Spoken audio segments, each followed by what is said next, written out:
आज आम्ही तुम्हाला सातारा जिल्ह्यातल्या खटाव तालुक्यातील कळंबी या गावातील आम्ही शिवमंदिर तुम्हाला दाखवणार आहोत. या शिवमंदिराच्या माध्यमातून किती प्राचीन काळातल्या अनेक वास्तुकला आपण जपून ठेवलेल्या आहेत. नमस्कार. आज आपण सातारा जिल्ह्यातल्या खटाव तालुक्यातील कळंबी या गावामध्ये आलेलो आहोत.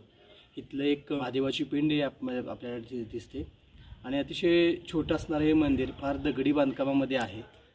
स्वातंत्र्य लढ्यामध्ये भाग घेणारं गाव म्हणजे कळंबी पुसीसावळी भागातील एक महत्त्वाचं गाव म्हणून ओळखलं जातं. खटाव तालुक्यातील पश्चिम दिशेला असणारं हे कळंबी हे गाव. या गावामध्ये गावाच्या मध्यभागी कमळेश्वर नावाचं मंदिर, सुंदर असं दगडी बांधकाम असलेलं मंदिर आहे. या ठिकाणी पुरातन असे मंदिराचं जे बांधकाम आहे ते पुरातन आपल्याला वाटतं, कारण पूर्णपणे दगड आणि किंवा सभामंडप असेल हा पूर्णपणे दगडाचा आहे.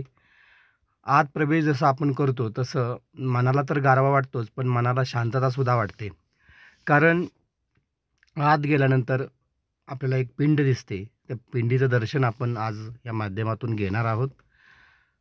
फार सुंदर असणारं मंदिर हे गावाच्या मध्यभागी आहे. विशेष म्हणजे शंकराचे मंदिरं ही गावाच्या बाहेर असतात, पण हे मंदिर गावाच्या मध्यभागी वसलेलं आहे. अतिशय सुंदर असं मंदिर आपल्याला या ठिकाणी बघायला मिळत आहे.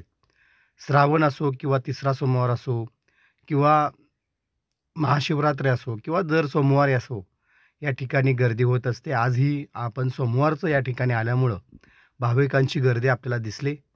सुंदर अशी पिंड आपल्याला या ठिकाणी दिसली. शिखर आहे मंदिराला सुंदर असा आणि दगडी बांधकाम असणारं आणि दगडाचं असणारं प्राचीन शिवमंदिर आज आपल्याला बघायला मिळालं.